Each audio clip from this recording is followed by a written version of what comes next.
வணக்கம் குட்டீஸ்.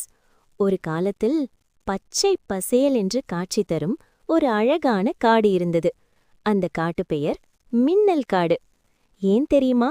அங்கே காலை நேரத்தில் இலைகள் மின்னும், மலர்கள் சிரிக்கும், பறவைகள் பாடும். அந்த காட்டில் ஒரு குட்டி கரடி வாழ்ந்தது. அதன் பெயர் கண்ணன். கண்ணன் ரொம்ப புத்திசாலி, ரொம்ப ஆர்வம். ஆனா ஒரு சின்ன குறை, அதுக்கு பொறுமை இல்லை. ஒரு நாள் காலை, இன்னைக்கு நான் பெரிய விஷயம் கண்டுபிடிக்க போறேன் என்று கண்ணன் நினைத்தது.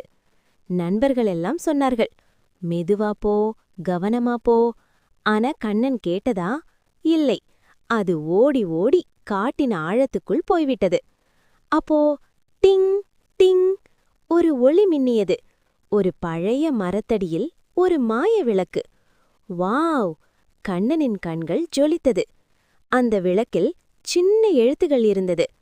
பொறுமையுடன் பயன்படுத்தினால் நல்லது நடக்கும். கண்ணன் படிச்சதா? இல்லை. உடனே விளக்கை தேய்த்தது. பூஷ்! ஒளி, புகை, காற்று வீசியது. திடீரென்று காடு இருட்டாகிவிட்டது.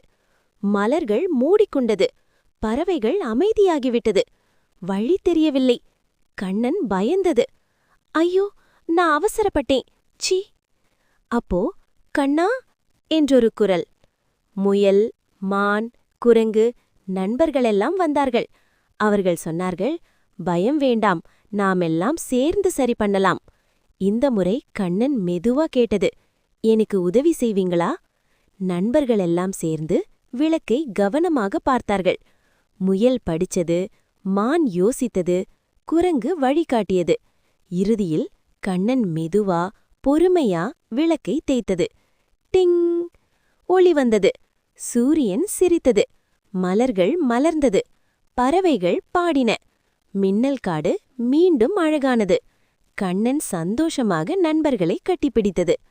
அன்று முதல் கண்ணன் சொல்லும் பாடம், பொறுமை இருந்தால் பிரச்சனை தீரும், நண்பர்கள் இருந்தால் பயம் போய்விடும்.